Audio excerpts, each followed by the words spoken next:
Hi, folks. This is my review of Happy Gilmore 2. Now, Happy Gilmore 2 is a film uh, written, produced, and acted by Adam Sandler, and the director of the film is named Kyle Newnheg. Yeah, that's his name. So, apparently, he's also directing the new, gosh, what's that called? The new, like, I would say Eddie Murphy movie? Yeah, I think the new Eddie Murphy. He also did Murder Mystery, so and not my favorite Adam Sandler, of course. Happy Gilmore 2. Let's go with the deep dive for the review. Now, Happy Gilmore 2 was alright. It was decent. Was kind of let down. Not really that bad. Um Problem I had is kind of repeat same jokes, and the story is not all that great, despite this being a decent, happy Madison production.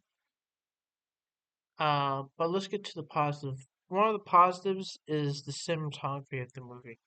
Now, you would not expect great cinematography from a freaking Adam Sandler movie, but yeah, it is.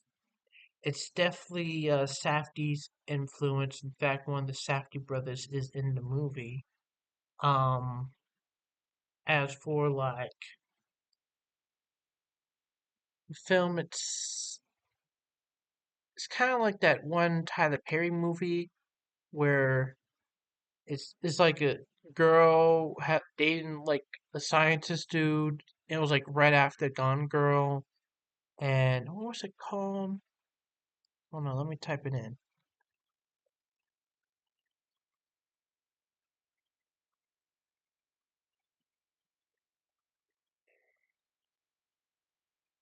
right here. And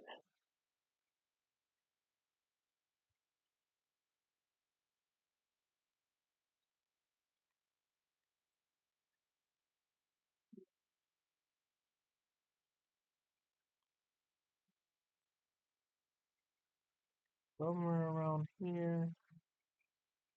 Oh yeah, I remember that piece of shit. Select.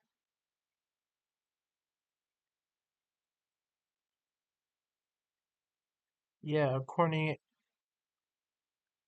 how you freaking spell that?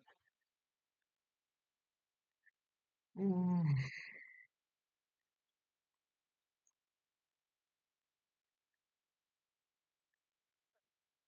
acrimony. Yeah, acrimony. Thank you. So acrimony, kind of when that movie came out, it was basically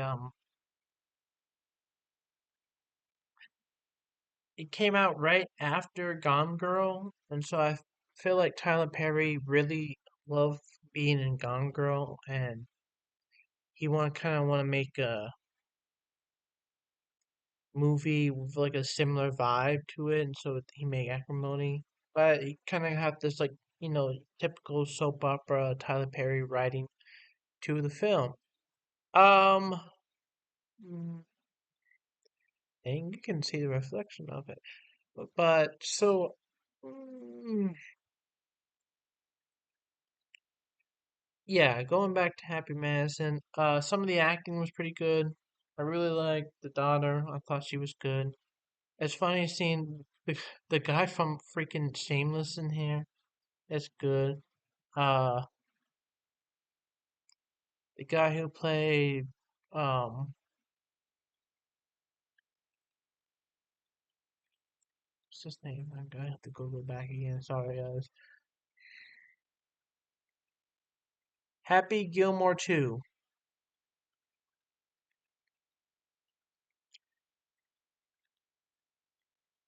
Scooter.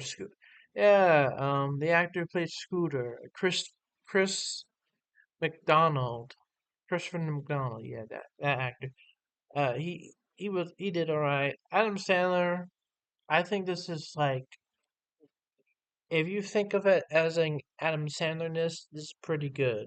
Um, I really like how he's just like this old like alcoholic and everything. Ben Stiller is great as always, so yeah, not bad. So probably only like one actor I had a problem with, but we'll get to that later. Um, but as for the movie itself, um, yeah, the story is not that great. One thing I'm kind of disappointed about it so far is that it doesn't feel the same as the original. As you like watch the original movie, it was just like this, old, you know, crude hockey player that becomes a baseball, that becomes a, I'm sorry, golfer, and he just lives life and everything. So it's not really that big of a deal. And then he uses, and it comes up on top. Now what? Now it's very 90s and there's like very 90s dated stuff to it. But what made it kind of popular is that it was just like this working class, you know, slaw being all the like the preppy, uptight, pretentious golfers, and that's what made it appealing. Now this movie feels more like more like celebrities versus celebrities, if that makes sense. Like this is obviously critiquing mm, the neo like liberal celebrity status like Mr. Beast and like Logan Paul and KSI versus like the classic celebrity golfers who uphold tradition and everything. So it's like anti-traditionalist rich people versus traditionalist rich people. Which one you gonna? Instead of just like a simple working class deal, like I thought it was gonna be about more of him in poverty and him kind of coming over what made him special to begin with was that he was just regular chud and now he's poor and he's working for the golf team. And he has to fight with the new flashier golf deal. Instead of like holding up tradition, it's just like weird. Ah, it should be like more of like commercialism uh of sport and him trying to battle it, but of course that doesn't happen because he's probably part of the commercialism of sport. Meanwhile, but yeah, so and the jokes were just like the same, but like different. I don't know how to explain it. It just like it was kind of like milk toast reference humor in a way. Best way I can describe it. It wasn't my cup of tea, but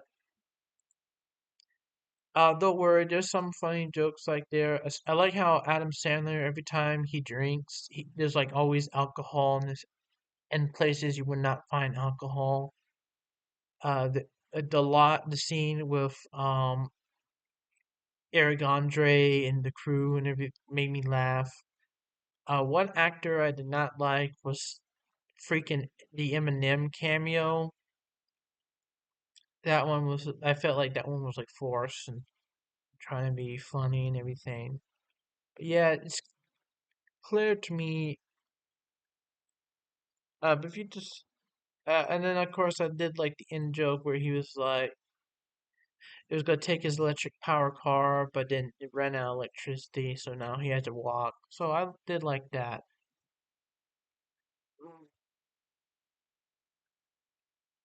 I also did like that one fat comedian. He was hilarious.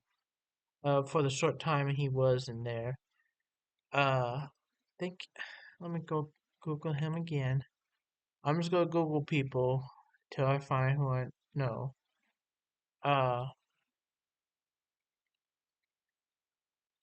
yeah, yeah, Leva Crawfield, the Breaking Bad dude. Yeah, he was hilarious. The film. Um, hmm, it's just it's very like very much below average. Well, I would say below, but definitely above average. It's definitely better than The Wrong Missy or Murder Mysteries. That one's shit. Think his or that Happy Huey, you know. But I think he's getting a little bit better because his jokes for Happy Mass and not for Adam Sandler himself, but for when he's in Happy Mass and he's getting a lot better, and the cameos are not. Okay.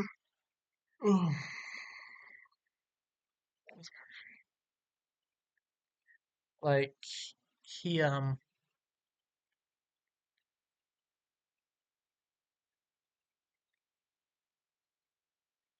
don't know if this is kind of like his own conservatism getting in the way of him making great art or anything.